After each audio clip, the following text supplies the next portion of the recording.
अस्सलाम वालेकुम, नमस्ते, सत श्री अकाल। वीडियो देखने वाले सबके लिए दुआ है कि आप जहां भी रहें खुश रहें, शाद रहें, आबाद रहें और हमारे इस चैनल के ऊपर अपना प्यार दिखाते रहें। सुधांशु त्रिवेदी जी की वीडियो लेके आए हैं। सुधांशु सर जो है हमें पार्टीशन के हवाले से कौन से कारण थे जिसकी वजह से पार्टीशन हुआ, कौन कौन लोग इसके हक में थे, किन किन लोगों की गलतियां थी, उस हवाले से सुधांशु सर की वीडियो है। देखते हैं इस वीडियो को। इस वीडियो के ऊपर हमारा ओपिनियन अगर आप जानना चाहें तो वीडियो के लास्ट तक बने रहिए। मेरा नाम है नदीम इकबाल जंजुआ, मेरे साथ हैं Mohammad Sameer Khokhar. So guys let's start. सिर्फ पाकिस्तान बांग्लादेश ही हमारा हिस्सा नहीं था, बर्मा भी भारत से गवर्न होता था। और आप में से शायद बहुतों को न पता हो, अभी ईरान और अमेरिका वाली वॉर चल रही है तो आप उसमें ओमान का नाम सुनते होंगे। Oman was controlled by Bombay presidency, वो भी ब्रिटिश इंडिया का हिस्सा था। यानी in terms of area we were the biggest country on earth, in terms of population we were the biggest country on earth. आज भी अगर आप, अब तो खैर वैसे ही बिगेस्ट हो गए इन टर्म्स ऑफ पॉपुलेशन, और अगर आप पाकिस्तान बांग्लादेश और इनको मिला दें तो और भी बड़ा हो जाता है। और entire China was Buddhist, and if you consider Hindu and Buddhist as one family, then Hinduism with an extended part of Buddhism was the biggest religion on earth. आप सोचिए कहां से कटते कटते घटते घटते कहां तक पहुंचे हैं। इसलिए इसको समझने की जरूरत है। और जिन लोगों ने उनसे आंखें मूंदी, उसके बाद क्या हुआ? कहा गया 47 को भूल जाओ। तो क्या देश में दंगों की श्रृंखलाएं नहीं हुई? 67 का सूरत का दंगा हो, 80 का मेरठ का दंगा हो, 84 का भिवंडी का दंगा हो, 87 का मेरठ का दंगा, 80 का मुरादाबाद का दंगा, बहुत सारी चीजें हुई। चलिए वो भी भूल जाओ। फिर कश्मीर हुआ, भागना पड़ा, वो भी भूल जाओ। तो फिर केरल के मल्लापुरम से भागो, मालदा से भागो, पंजाब के, बंगाल के, और असम के धुबरी बरपेटा करीमगंज से भागो। उसके बाद भी बच जाए तो जो जो यहां बैठा है दिल पे हाथ रख के कहे, अपने माता पिता से पूछे, जो जिस शहर में रहता उस शहर के पुराने इलाके से भागा और नई कॉलोनीज में आके बसा। आप गंभीरता से देखिए, उस विचारधारा को आज समझाने की जरूरत है कि यह जिस कारण से यह डिवीजन हुआ था, उस डिवीजन को समझने की आवश्यकता है। और जो यह झूठ फैलाया जाता है कि अमुक के कारण हुआ, इसके कारण हुआ, मैं खुद कोट करना चाहता हूं मौलाना आजाद, जो सबसे लंबे समय तक कांग्रेस के प्रेसिडेंट रहे, फ्रॉम 1942 टू 1946। उन्होंने अपनी किताब इंडिया मीन्स फ्रीडम में लिखा हुआ है, उन्होंने कहा कि पार्टीशन सबसे बड़ी ब्लंडर है और यह इतिहास में यह लिखा जाएगा कि पार्टीशन मुस्लिम लीग की वजह से नहीं, कांग्रेस की वजह से हुआ। यह वो जवाहरलाल नेहरू जी को संबोधित करके कौन कह रहा है? मौलाना अबुल कलाम आजाद, जो भारत के पहले शिक्षा मंत्री थे। अब आप आइए, उसके बाद जो परिस्थितियां बनी, आज इतिहास को छोड़ दीजिए, एकदम प्रेजेंट पे आइए। ऑपरेशन सिंदूर से एक महीना पहले 16 अप्रैल 2025 जनरल आसिम मुनीर का वीडियो अवेलेबल है।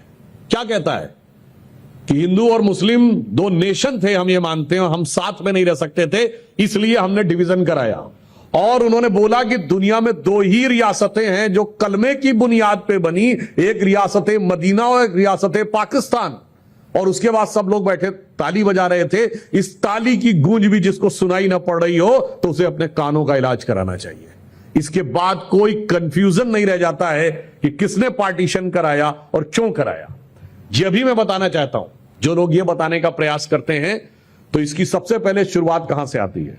अल्ताफ हुसैन हाली ने एक कविता लिखी थी और उन्होंने कहा था कि हम हिंदुस्तान के ऊपर हुकूमत करते थे। दिसंबर 1887 मेरठ और मार्च 1888 लखनऊ। सैयद अहमद खान ने कि दो स्पीचेज हैं, दोनों जाके अवेलेबल हैं, कोई जाके नेट पे जाकर पढ़ सकता है। यहां से पार्टीशन की नींव पड़ती है। वो ये कहते हैं कि हमारे हिसाब से हिंदू और मुस्लिम दो अलग अलग कौम हैं, दो अलग अलग रेसेस हैं, और जब अंग्रेज छोड़ेंगे तो हम उनकी रियाया नहीं बन सकते। हमें अपनी कलम यानी तलवार का यूज करने की इजाजत होनी चाहिए और एक बार हम ये दिखा देंगे कि तलवार के दम पर ही हमारी असली आइडेंटिटी कायम रहेगी। दिसंबर 1887 लखनऊ और मार्च 1888 मेरठ, ये दोनों दिए गए स्टेटमेंट मौजूद है। अब आइए उसके बाद आगे बढ़े। सरेंडर्स कैसे शुरू होते हैं? अभी वक्फ बोर्ड का एक्ट आया था। वक्फ बोर्ड को सेपरेट करने के लिए 1913 में जिन्ना की मांग के आगे कांग्रेस सरेंडर करती है। और जो 1913 का वक्फ बोर्ड एक्ट है, कभी ये पार्लियामेंट की प्रोसीडिंग में नहीं लिखा होता, उसमें लिखा है कि this is been brought on the demand of Mohammad Ali Jinnah of Muslim league.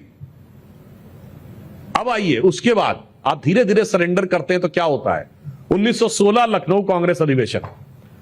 Congress Muslim league ये कहती है कि हमारी सेपरेट इलेक्ट्रेट होना चाहिए, यानी हमारे अलग चुनाव क्षेत्र। तो चुनाव क्षेत्र वैसे नहीं जैसे आज रिजर्व कॉन्स्टिट्यूएंसी होती है। उनका कहना है कि खड़े होने वाला भी मुस्लिम होगा और वोट देने वाला भी मुस्लिम होगा, यानी उस क्षेत्र के हिंदुओं को वोट देने का अधिकार नहीं होगा। और जानते हैं उस समय ब्रिटिश गजेटियर में क्या लिखा गया 1916 में? इंडिया में कॉन्स्टिट्यूएंसीज क्या, जैसे आज आप लिखते हैं ना general constituency and the reserve constituency, उस समय क्या लिखा जाता था? Mohammedan constituencies and the non Mohammedan constituencies, as if the country is of Mohammedans. और 1916 में लखनऊ कांग्रेस अधिवेशन में मुस्लिम लीग के आगे सरेंडर कर दिया और देश में सेपरेट इलेक्ट्रेट्स बन गए। वही इलाके भविष्य में 30 साल के बाद जाके पाकिस्तान बने। अगले स्टेप पे आइए, सरेंडर करने की स्थिति। फिर जिन्ना की हिम्मत और बढ़ी, उसने कहा जी ये वैसा है कि मैं महात्मा गांधी को महात्मा नहीं बोलूंगा, because Mahatma is a Hindu उपाधि। इसीलिए आपने जितनी मूवीज देखी होंगी उसमें जिन्ना के मुंह से हमेशा सुना होगा mister Gandhi. he never used the word Mahatma Gandhi और बापू। अब और हिम्मत बढ़ी। अब उन्होंने कहा 1924 के अधिवेशन में, जिसमें मोहम्मद अली जौहर कांग्रेस की अध्यक्षता कर रहे थे, जो बाद में मुस्लिम लीग के नेता बने, जिनके नाम पे अभी ये रामपुर की यूनिवर्सिटी है जिसको लेकर वो सारा विषय चल रहा है। उन्होंने कहा कि साहब वंदे मातरम नहीं बोलेंगे। जबकि मजे की बात यह समझिए, 1896 के कलकत्ता कांग्रेस अधिवेशन में वंदे मातरम बोला गया। उसकी अध्यक्षता रहमतुल्लाह अहमद सयानी ने की, मुस्लिम थे, कोई प्रॉब्लम नहीं थी। 1905 में बंगाल का डिवीजन किया जब करजन ने, तो हिंदू मुस्लिम दोनों साथ में आकर वंदे मातरम गाते हुए 5 साल आंदोलन चला। 1911 में वो रिवर्स हो गया। मगर जब हार्डलाइनर फैक्शन को महत्व देना शुरू किया गया, 1913 में वक्फ बोर्ड पे सरेंडर जिन्ना के आगे, फिर उसके बाद हम महात्मा नहीं बोलेंगे, हम वंदे मातरम नहीं बोलेंगे। और उसके बाद 1937 में उन्होंने कहा या तो वंदे मातरम बदलो वरना हम नहीं बोलेंगे, एंड कांग्रेस सरेंडर्ड, वंदे मातरम को काट दिया गया। मगर आज प्रधानमंत्री मोदी जी ने वो स्थिति बनाई है कि भारत की स्वतंत्रता का वह उद्घोष, और आप में से शायद बहुतों को नहीं पता होगा, 15 अगस्त 1947, 14 और 15 अगस्त की रात दिल्ली में जब कॉन्स्टिट्यूएंट असेंबली की पहली बैठक हुई, यानी पहली संविधान सभा, जिसमें वो नेहरू जी का फेमस भाषण है ट्रिस्ट विद डेस्टिनी, वो कैसे शुरू हुई? तब तक राष्ट्रगान के रूप में जनगण मन अंगीकार नहीं हुआ था। तो संविधान सभा की पहली बैठक वंदे मातरम गाकर शुरू हुई थी, और वंदे मातरम गाया था शायद सुचेता कृपलानी जी ने, जो शायद आपकी ही कॉलेज की एलुमनी है। यानी जिस स्वर को गाकर भारत ने स्वतंत्रता संग्राम लड़ा, जिस स्वर को गाकर अस्तित्व में आया, उसे काट दिया गया। अब आइए साहब, उसके बाद 1942 में वेवेल प्लान आता है। पहले कांग्रेस अपोज करती है कि मुस्लिमों के विषय पे अलग मुस्लिम लीग से बात नहीं होगी, जो बात होगी साथ होगी। लास्ट में सरेंडर कर देती है। और उसके बाद स्थिति यह आती है कि 1946 में जिन्ना सीधे धमकी देते हैं कि या तो सेपरेट कंट्री की बात मान लो, नहीं तो डायरेक्ट एक्शन होगा। और डायरेक्ट एक्शन की बात होती है। उसके बाद कांग्रेस ही सरेंडर कर देती है, और जून 1947 में कांग्रेस के में प्रस्ताव पारित होता है कि हम पार्टीशन को स्वीकार करते हैं। अरे फैक्ट तो ये होना चाहिए कि आपको स्वीकार नहीं करना चाहिए था। आज भी most of the Muslim countries have not recognised Israel, मगर हमने फैक्ट से रिकॉग्नाइज किया। क्यों स्वीकार किया? जबकि उसमें राजर्षि पुरुषोत्तम दास टंडन ने इतना शानदार भाषण दिया था अधिवेशन में कि सारे लोग अगेंस्ट में खड़े हो गए। फिर ये सुनने में आता है कि माउंटबेटन का मैसेज जाता है गांधी जी के पास कि भाई ये क्या हो रहा है, कांग्रेस का 3 दिन का अधिवेशन है, ये तो इसलिए हुआ था कि पार्टीशन को एक्सेप्ट करना है आपको, इसमें क्या भाषण हो रहा है। और फिर उसके बाद पार्टीशन एक्सेप्ट होता है। और फिर यह भी याद करना चाहिए, उसके बाद जो एक्सेप्ट हुआ, अभी बंगाल में परिवर्तन आया है, 16 अगस्त 1946 डायरेक्ट एक्शन डे होता है, और उसमें जो कुछ भी होता है वो मनुष्य जाति के ज्ञात इतिहास के सबसे भयावह दौरों में से एक। शाहिद हुसैन सोहरावर्दी जो बंगाल का सीएम है, उसके संरक्षण में दंगे होते हैं, पुलिस को अंदर बैठा दिया जाता है। शायद आप में से किसी ने बंगाल फाइल्स मूवी देखी होगी या नहीं देखी, उसमें थोड़ा बहुत उसका दृश्य समझ में आता है। और उसके बाद स्थिति क्या, स्वतंत्र भारत में उनके चाचा हुसैन सोहरावर्दी, हसन सोहरावर्दी के नाम पर सड़क हिंदुस्तान में, और वो भी मुस्लिम लीग के नेता थे। और जब उसे चेंज करके बंगाल में सत्ता परिवर्तन हुआ गोपाल पाठा के नाम पे, वो गोपाल मुखर्जी जिन्होंने की सबसे ज्यादा संघर्ष किया उस समय बचाने के लिए दंगों के विरुद्ध, तो आपत्ति की जा रही है। और कुछ ऐसे मूर्ख लोग हैं जो ये कहते हैं इनको हसन सोहरावर्दी और हुसैन सोहरावर्दी का मतलब नहीं पता। रहे भाई, दोनों चचा भतीजे थे, दोनों ही मुस्लिम लीग के नेता थे। तुम्हें अगर अंतर उसमें समझ में आ रहा है तो अपनी बुद्धि के ऊपर थोड़ा उसमें समझ पैदा करने का प्रयास करिए। और उसके बाद 1947, एक और आपको बात बताना चाहता हूं, 1946 का इलेक्शन हुआ। उस समय यह स्पष्ट बात थी, जो स्टेट असेंबलीज के इलेक्शन हुए। एक तो अभी आपको बात बता दें, यह भी एक बहुत विचित्र बात कही जाती, स्वतंत्रता का संघर्ष हुआ। आखिरी स्वतंत्रता आंदोलन 1942 है, और वो 1 महीने में समाप्त हो गया था कि वो सब नेता गिरफ्तार कर लिए गए थे। 43, 44, 45, 46, 47 कोई आंदोलन है? कोई आंदोलन नहीं। मगर आजादी उस आंदोलन ने दिला दी जिसका इफेक्ट इंडक्शन के द्वारा 5 साल बाद हुआ। यह अद्भुत तर्क है। 42 से पहले आइए, सविनय अवज्ञा आंदोलन 1931, उसके बाद से लेके 1947 तक कोई आंदोलन नहीं, विद एन एक्सेप्शन ऑफ 42। 16 साल कोई आंदोलन नहीं। और उसी के साथ साथ 1935 गवर्नमेंट ऑफ इंडिया एक्ट आता है, जिसके तहत 1937 प्रोविंशियल असेंबलीज के इलेक्शन होते हैं, और जिसमें बाकायदा स्टेट्स में इलेक्टेड सरकार इंडियंस की होगी, यह माना जाता है, और सेंटर में उनकी रहेगी। तो कांग्रेस की सरकारें सेंटर में बनती, स्टेट में बनती हैं 42 में। अब 46 का जब इलेक्शन आता है, वो अपने आप में बहुत भीषण स्थिति थी कि यह कहा जाता है कि अब इस आधार पर चुनाव होगा कि पाकिस्तान बनना चाहिए या नहीं। और आपको पता है 46 की कॉन्स्टिट्यूएंट असेंबली में मोहम्मद अली जिन्ना कहां से चुन के गया था?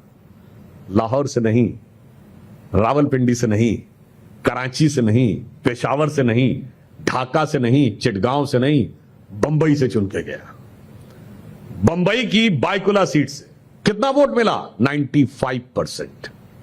95% वोट मिला। अब आइए साहब, मद्रास प्रेसिडेंसी की 30 मुस्लिम रिजर्व सीट्स थी, 30 में 30 मुस्लिम लीग को, with almost 90 to 95% of vote. Bombay presidency, जो आज का महाराष्ट्र और गुजरात, 30 में 30। असम 28 में 28। Bengal almost complete. उत्तर प्रदेश 73 में 64, यूनाइटेड प्रोविंसेस कहते थे। और मैं विनम्रता से पूछना चाहता हूं, और फिर ऐसा भी नहीं था, इसके होने के बाद भी किसी को लगता है, और इसका उल्टा आपको बताता हूं, जो आज का पाकिस्तान है वहां मुस्लिम लीग नहीं जीती थी। सिंध में मुस्लिम लीग को मेजॉरिटी नहीं मिली। पंजाब में खिजर हयात की यूनियनिस्ट पार्टी के साथ गठबंधन करना पड़ा। और आज जो आप खैबर पख्तूनख्वा देखते हैं, जिसको उस जमाने में नॉर्थ वेस्ट फ्रंटियर प्रोविंस कहा जाता था, वह कांग्रेस को 2/3 बहुमत मिला। And Muslim League lost badly Khan Abdul Ghaffar Khan के नेतृत्व में। यानी फैक्ट यह है कि आर खैबर पीओके नहीं, खैबर पख्तूनख्वा हमारा होना चाहिए था। खान अब्दुल गफ्फार खान ने कहा मैं बिल्कुल पाकिस्तान में जाना नहीं चाहता। और क्या बढ़िया लॉजिक दिया गया, ये वो लैंड से कनेक्शन नहीं दिख रहा है तो कैसे वो करें? अरे ईस्ट और वेस्ट पाकिस्तान 2000-2500 किलोमीटर की दूर पे लैंड पे कनेक्शन होकर एक कंट्री हो सकते हैं, खैबर पख्तूनख्वा हमारा नहीं हो सकता था। यानी ये बहुत बड़ा ऐतिहासिक तथ्य है कि जो आज का पाकिस्तान है वहां मुस्लिम लीग को स्वीपिंग मेजॉरिटी नहीं मिली, स्वीपिंग मेजॉरिटी आज के हिंदुस्तान में मिली। और ये मैं हवा में नहीं बोल रहा हूं, 3 जनवरी 1948 को सरदार पटेल ने कलकत्ता में अपने भाषण में कहा, ये उनकी वॉइस में अवेलेबल है, कोई जाकर सुन सकता है, ये ऑडियो अवेलेबल है, जिसमें उन्होंने कहा कि भारत में रहने वाले ज्यादातर मुसलमानों ने पाकिस्तान बनने के लिए वोट किया है। मैं नहीं मानता कि एक दिन में दिल बदल गया, मगर अब जो हो गया सो हो गया। अब पीछे की बात छोड़ो और अब ये मत कहो कि मुझे अलग आइडेंटिटी चाहिए, मेरे लिए अलग कानून चाहिए, मेरे लिए अलग व्यवस्था चाहिए। अब ये कहो कि देश के साथ कदम मिलाकर कैसे चलना चाहते हो। मगर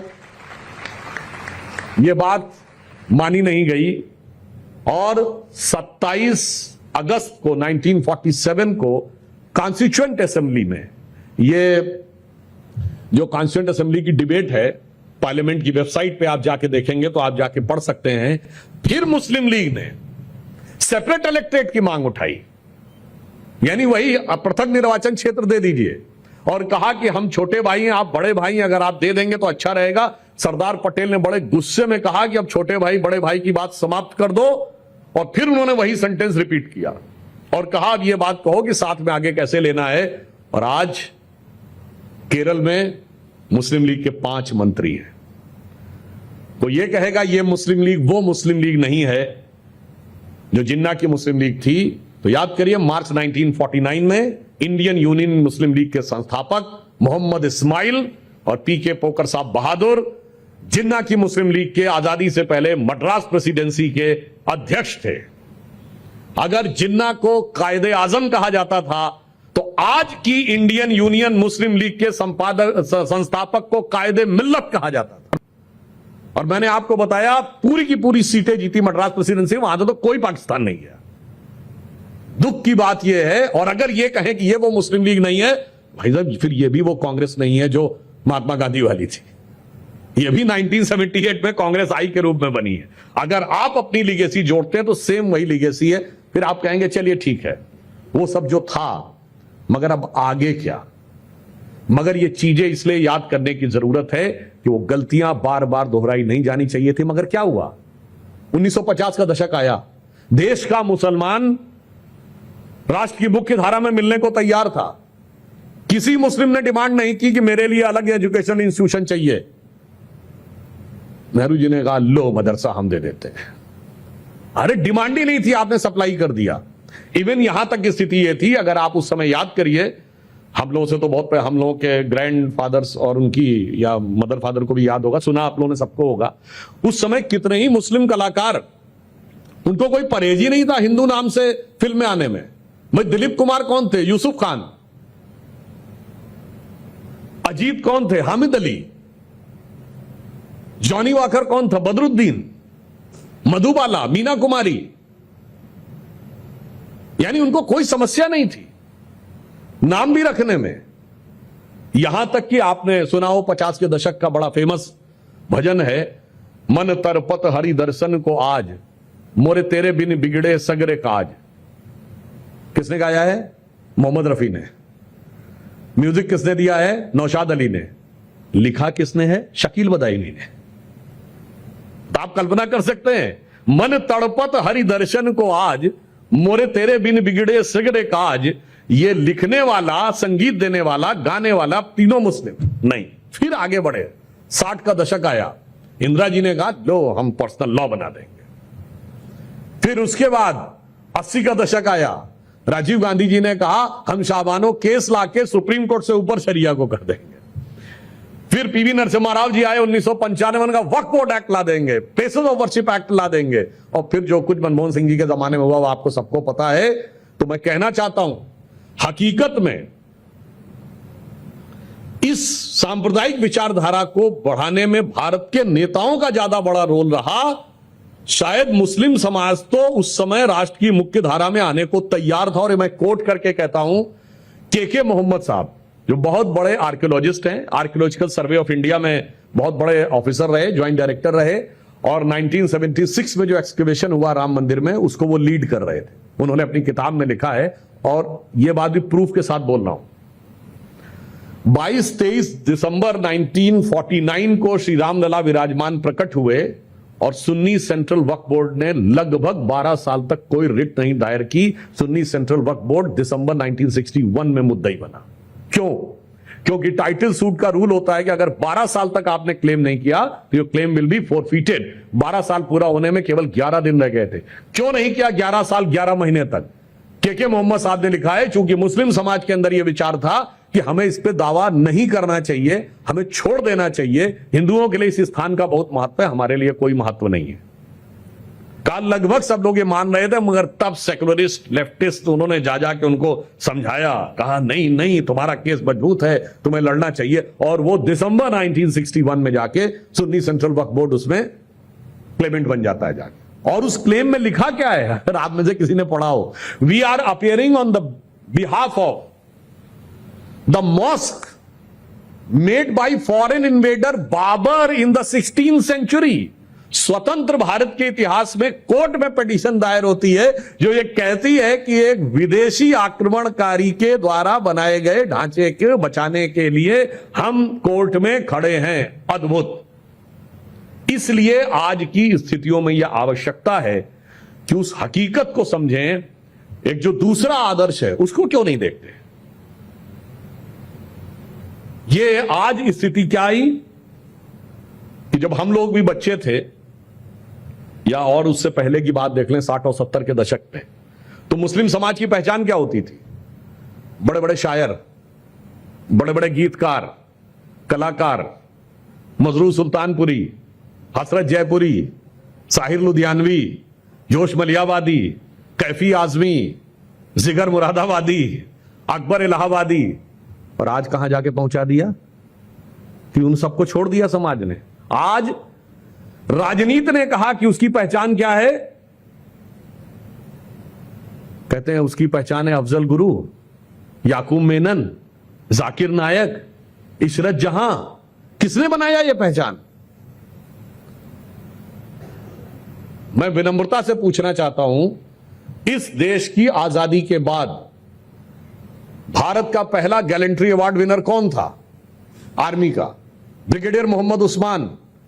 नौशेरा की लड़ाई में 1948 फरवरी में वो बलिदान हो गए। उनका घर यूपी के आजमगढ़ में है। कोई नहीं जाता उनके यहां, कोई नहीं जाता। उसी आजमगढ़ में आतंकवाद के आरोपी हो गया जाते। और आप में से बहुतों को नहीं पता होगा, एक झांगड़ का इलाका था जो पाकिस्तान की फौज ने अक्टूबर 47 में कब्जा कर लिया था। ब्रिगेडियर मोहम्मद उस्मान ने, जिस ब्रिगेड को लीड कर रहे थे, यह कसम खाई कि जब तक मैं इसको दोबारा रीगेन नहीं कर लूंगा, मैं चारपाई पे नहीं सोऊंगा महाराणा प्रताप की तरह। और जब फरवरी 48 में इंडियन आर्मी ने उसको रिकैप्चर किया, तो उनकी ब्रिगेड के सोल्जर्स ने सबसे पहले जानते क्या किया? पास के गांव से एक चारपाई लेके आए और कहा साहब एक बार आप इस पे लेट लीजिए ताकि आपकी वो कसम पूरी हो जाए। मगर उनके घर पे कोई नहीं जाता। 2015 में वीर अब्दुल हमीद की शहादत की 50वीं वर्षगांठ हुई। प्रधानमंत्री मोदी जी ने अपने आवास पर उनके पूरे परिवार और उनकी पत्नी को भी बुलाकर सम्मानित किया।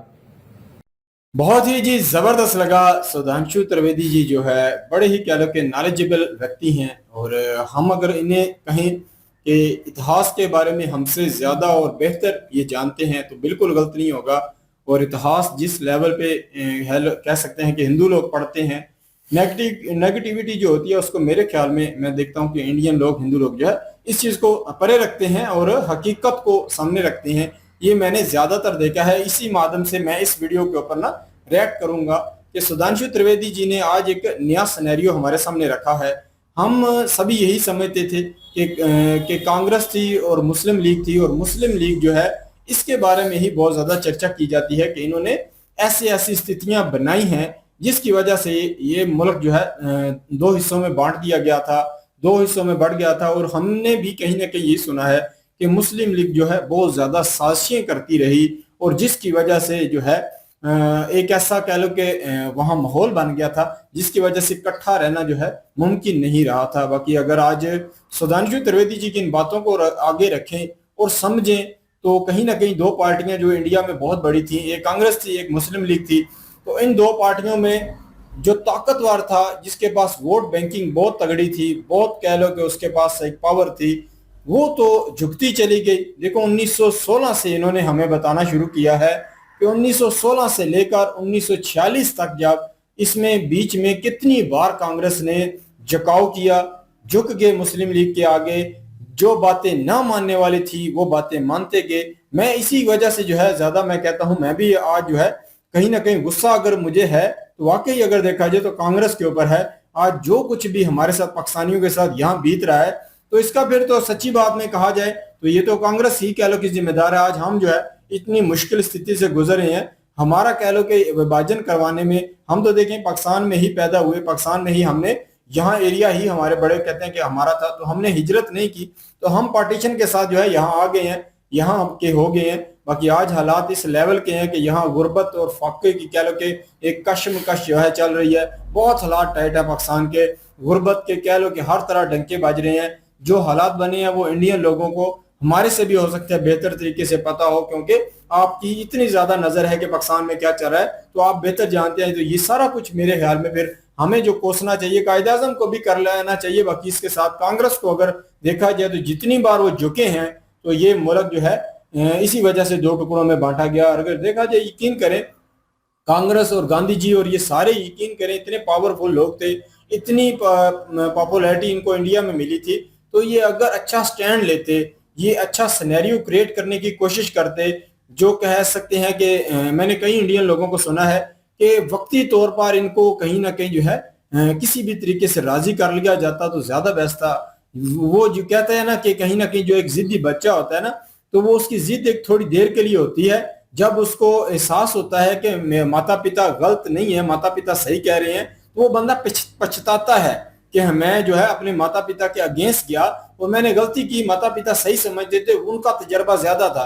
तो इसी वजह से अगर देखा जाए तो आज सारे पाकिस्तान में लोग जो है ये मानते हैं, अक्सरियत पाकिस्तानियों की मानती है कि हमारे बड़ों ने उस वक्त हिंदू मुस्लिम का जो विवाद डाला वो कांग्रेस मानती चली गई। अगर यकीन करें, इसको एक कह लो कि बिगड़े हुए बच्चे की मानद ले लिया जाता और उन्हें किसी न किसी तरीके से उठाकर जेलों में डाला जाता, तो हो सकता है कि ये जो है विभाजन ना होता, ये दौलत मुल्क ना होता। तो जिसकी वजह से आज जो पाकिस्तान के, जो कश्मीरियों के, जो खैबर पख्तूनख्वा के, जो बलोचियों के मामला चल रहे हैं, तो इतना कह लो कि जुल्म सितम ये कह सकते हैं कि तारीख में नहीं होता और ना ऐसी सिनेरियो होता। ये पूरे का पूरा हिस्सा एक मुल्क होता, इतनी ताकत होती जितना हमने डिफेंस के मामलात में इंडिया और पाकिस्तान एक दूसरे के लिए करते करते आगे चले गए। ये सारी कह लो कि जो कह सकते हैं कि अमाउंट थी ना यहाँ की, वो सारी यहाँ की टेक्नोलॉजी के ऊपर लगती, यहाँ की कह लो कि जनसंख्या के ऊपर लगती, तो आज ये इंडिया और होता। वाकई अगर देखा जाए सुधांशु जी की बात, अगर गौर से थोड़ा सा देखा जाए कि कहाँ ओमान, कहाँ अगर बर्मा देखा जाए, उसके साथ आप देखें कि नेपाल वाले एरियो के साथ तक इंडिया ही इंडिया था। भारत का इतना बड़ा कह लो कि एक धरती के ऊपर नक्शा था। तो उसमें अगर देखा जाए आज हमें गोरों की और कांग्रेस की और मुस्लिम लीग की, ये तीनों की साजिशें यकीन कर ना होती, तो आज यहाँ का हिंद का कह सकते हैं कि वो नक्शा, ये जो आज नक्शा ये बिल्कुल नहीं होता, आज ये एक अलग मुल्क होता। बाकी असल क्या है कि गोरों को भी अगर बंदा डीपली स्टडी करे तो उन्होंने जहां भी विवाद डाला है वहां पे कुछ ऐसे कमजोर लोगों को इतना उन्होंने उठाया, इतना उठाया और उनको इतना पावरफुल कर दिया कि कहीं ना कहीं उन्होंने ही कह सकते हैं कि विभाजन की ऐसी स्थिति बना दी थी। दोनों ही तरफ से उन्होंने इतनी साजिशें खेली थी कि लोग साजिश का शिकार होते चले गए और उन्होंने अपने ही कह लो कि पांव पे कुल्हाड़ी मार दी। बाकी ये है कि अगर देखा जाए सरदार पटेल जी को सुना जाए, 1948 में उन्होंने, पहले तो वो और बातें करते थे, पर 1948 में जो कुछ हो गया, जो मुस्लिम लीग, जो मुसलमान वहां रह गए, उनकी भी बातें सुनी और अपने लोगों की भी बातें सुनी, सभी को कहीं ना कहीं साथ में लेकर देखो कितना जबरदस्त फैसला कर लिया कि ठीक है जो कुछ हो गया सो हो गया, आगे अब हमने इकट्ठे कैसे रहना है, आगे हमने इकट्ठे कैसे बढ़ना है, तो इसके ऊपर हमें बात करनी चाहिए। तो मैं यही समझता हूँ कि इंडिया के जो कह लो कि वहां जो लोग रुके थे वो एजुकेटेड थे, समझदार थे, बड़े बुद्धिमान थे। देख लें कि उन्होंने जो कुछ हुआ उसको पीछे फेंका और आगे का सोचा। आज इंडिया देख लें कि वहां से 1947 से लेकर आज देखें तो इंडिया में बड़े ताकतवर लोग जो आए, बड़े बड़े यहाँ की कह सकते हैं कि अवाम में से निकले हुए चुने हुए लोग आए जो बड़े ताकतवर थे, जो बड़े समझदार थे। तो उन्होंने इंडिया का नक्शा जबरदस्त बनाया, इंडिया को कह लो कि आज ताकतवर बना दिया। इंडिया में ऐसे ऐसे फैसले किए। 1974 में ही मैंने सुना है कि इंडिया न्यूक्लियर पावर के बहुत नजदीक जा चुका था। तो अगर ये हम ना होते, पाकिस्तान ना होता, यहाँ कहीं ना कहीं सारे इकट्ठे होते, तो हिसाब लगा सकते हैं कि 1974 में ही कह लो कि एक फिजा ना होती एक दूसरे को गिराने की, उठाने की, तो ये स्थिति ना होती। मैं ये समझता हूँ कि बहुत अलग एक सिनेरियो होता। बाकी यही कहा जा सकता है जी कि अगर देखा जाए तो इंडिया एक कह लो कि खुशकिस्मत कंट्री था। वहां के जो लोग रुके थे, वहां पे जो लोग रहे थे, उन्होंने अपने मुल्क के लिए तो बहुत कुछ किया। पर अगर इसी के अपोजिट हमने मिश्रा जी की भी वीडियो की है, तो यहाँ जो सिनेरियो बना, यहाँ जो कह लो कि कुछ माफिया के लोग आ गए थे जिन्होंने इस मुल्क को अपने नजरिए से चलाना था, जिन्होंने लियाकत अली खान को मारना था, जिन्होंने कायद आजम को कैसी गाड़ी में बिठा दिया था, वो कायद आजम उसी वजह से वो भी इस दुनिया से चले गए। तो यहाँ एक गुंडा राज आ गया जिसकी वजह से यहाँ की स्थिति हमने कल ही वीडियो पहले अपलोड की है, तो उसमें वो भी समझा जा सकता है। इंडिया आगे बढ़ा, इंडिया ने तरक्की की, इंडिया ने अच्छे अच्छे फैसले किए और हमने अपने ही पांव पे कुल्हाड़ी मारते मारते मारते आज हम इस जगह पे पहुंच चुके हैं। हम आज अच्छे कदम भी उठाने के काबिल नहीं रहे और आज हम कह लो कि IMF आज बहुत सारे कह लो कि बुरे कह सकते हैं कि कर्मों की वजह से हम ऐसे फंस चुके हैं कि आज हम भीख मांगने पे और मजबूरी पे हम जो है आज मजबूर हो चुके हैं, जिसकी वजह से हम जो है कोई भी अच्छा फैसला नहीं कर सकते, अपनी मर्जी से पाकिस्तान में कोई फैसला नहीं कर सकते। तो अवाम नास ने तो पक्की बात है रोना ही है। बिल्कुल जी, बहुत सारे ऐसे लोग जिनके इन्होंने नाम लिए हैं। बहुत अच्छी बात है जी कि हिंदुस्तान एक ऐसा कंट्री है जहां पे ये नहीं देखा जाता कि कौन मुस्लिम है और कौन हिंदू है। हालांकि मुसलमानों की इन्होंने बात की, मुस्लिम बेशुमार आपको ऐसे मिल जाएंगे जो कि इन्होंने बताया भी है कि जिन्होंने एक विवाद डाला इस चीज को लेकर कि हिंदू और मुस्लिम दो कौमें अलग अलग हैं, अलग अलग हैं और ये दोनों इकट्ठे नहीं रह सकते। लेकिन जो मुस्लिम समझदार थे, जो पढ़े लिखे थे, जिन्होंने इन सब चीजों को खत्म किया, जिन्होंने नहीं माना इन चीजों को, जिन्होंने सिर्फ और सिर्फ अपने देश को वैल्यू दी और यही कोशिश की कि हिंदुस्तान जो है उसके टुकड़े नहीं होने चाहिए, वो बंटवारा नहीं होना चाहिए। उनके देख लें कि कितने सम्मान से आज उनके नाम लिए जाते हैं। बहुत बड़े शायर भी हुए हैं जिन्होंने हिंदुस्तान के जिस जिस इलाके से उनका ताल्लुक था वहां वहां के इलाके के नाम अपने नामों के साथ उन्होंने रखे हुए हैं। हत्ता कि यहाँ पे जो कह लें कि हम जिसको कौमी तराना कहते हैं, नेशनल एंथम जो गाया जाता है, जिसको वो लिखने वाले हैं, उनका नाम भी हाफिज जलंधरी है। और जलंधर कहाँ पर है? जलंधर पाकिस्तान का तो है नहीं है। मतलब बड़े बड़े जो लोग हैं उन्होंने अपनी आइडेंटिटी को अपने देश के साथ कायम रखा, उन्होंने अपनी आइडेंटिटी जो है उसको नहीं छोड़ा। लेकिन बहुत सारी ऐसी गलतियां जो कांग्रेस से हुई हैं वो इन्होंने बताई हैं और आज भी 1947 के बाद जो गलतियां कांग्रेस से दोबारा हुई, जिसमें मुस्लिम वहां पे रुके हैं और उन मुसलमानों में वक्फ बोर्ड आ जाता है और पता नहीं कई कई ऐसी चीजें आ जाती हैं जिसमें कांग्रेस ने खुल के सपोर्ट उन लोगों को किया है और कट्टरपंथी वाली जो सोच है उसको भी एक किस्म का बढ़ावा ही देने वाली बात है। तो ये चीजें जो हैं वो कांग्रेस की गलतियां थी, वो गलत हुआ नहीं होना चाहिए था। जो अच्छे मुस्लिम हैं, जो वहां पे रह रहे हैं, जिन्होंने हिंदुस्तान के लिए अपनी जान दी है, देख लें कि उनका सम्मान आज भी हिंदुस्तान की सरकार करती है। हिंदुस्तान की सरकार ये नहीं कहती कि हम हिंदू सरकार हैं और हम एक मुस्लिम था तो उसका क्यों जो है वो सम्मान करें। ब्रिगेडियर अगर उस्मान ने कुर्बानी दी है तो उसके परिवार को बुलाकर उसको सम्मानित किया गया। आज ये भी नाम ले रहे हैं। डॉक्टर अब्दुल कलाम जो हैं उनको भी हीरो माना जाता है, हर हिंदुस्तानी जो है उनको हीरो मानता है, किसी को कोई आपत्ति नहीं है। लेकिन हमारे यहाँ पे बहुत ज्यादा डिफरेंट है। जिस तरह से हमारे बड़ों ने वो सारी चीजें शुरू से इस मुल्क में प्रमोट किया है, इस मुल्क में जो सिखाया है, आज देख लें कि उसका नतीजा आप लोगों के सामने है कि पाकिस्तान के हालात आप देख लीजिए कि हिंदुस्तान कहाँ पर है और आप ये भी देख लीजिए कि आज पाकिस्तान कहाँ पर है।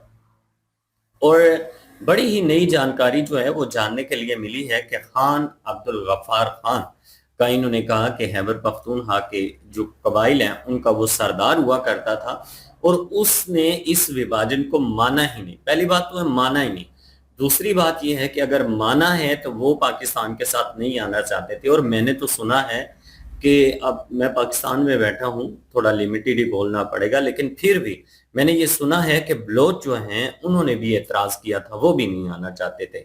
बड़ी मुश्किल से उनको मनाया गया और उसके बाद जो है वो हिस्सा बनाया गया पाकिस्तान का।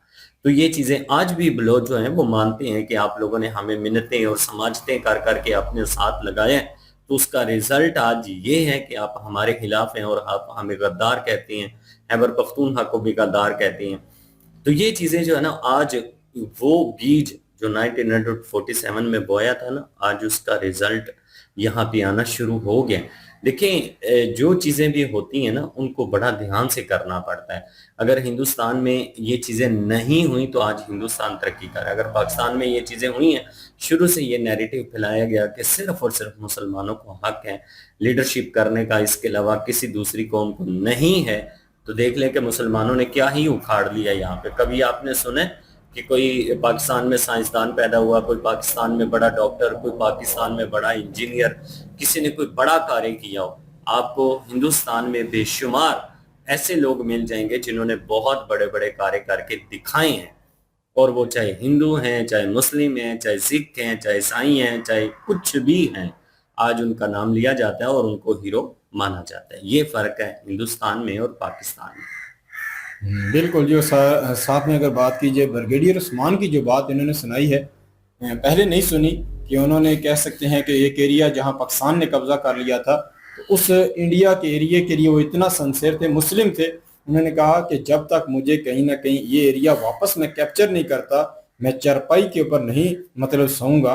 तो देख लें कि इंडिया में मुस्लिम भी कुछ देखें कि इतने अपने मुल्क के साथ ऑनेस्ट थे कि एक एरिया की, वो छोटे किसी एरिया की बात है, तो देख लें कि उसके साथ कितना वो सिंसियर थे कि वापस लेने के बाद देख लें कि इंडियन ही लोग थे, हिंदू भी हो सकते हैं इनके साथ, जो उनकी एक पूरी आवाम थी, तो उन्होंने देख लें कि गांव से चारपाई लाई, उतना सम्मान दिया कि आप आज ने वो जो कसम खाई थी उसे आपने तोड़ना है, क्योंकि आपकी जो है वो बात पूरी हो चुकी है। तो ये देखने के लिए मिलता है कि इंडिया में जो रहने वाले मुस्लिम भी थे, उनको भी देखा जाए तो उनके काम की वजह से आज भी सपोर्ट किया जाता है। ये थी आज की वीडियो। इस वीडियो के माध्यम से आप लोगों का क्या कहना है, आप लोग कमेंट सेक्शन में अपनी राय दीजिएगा। मिलते हैं नेक्स्ट वीडियो में, तब तक के लिए अल्लाह हाफिज, पीस।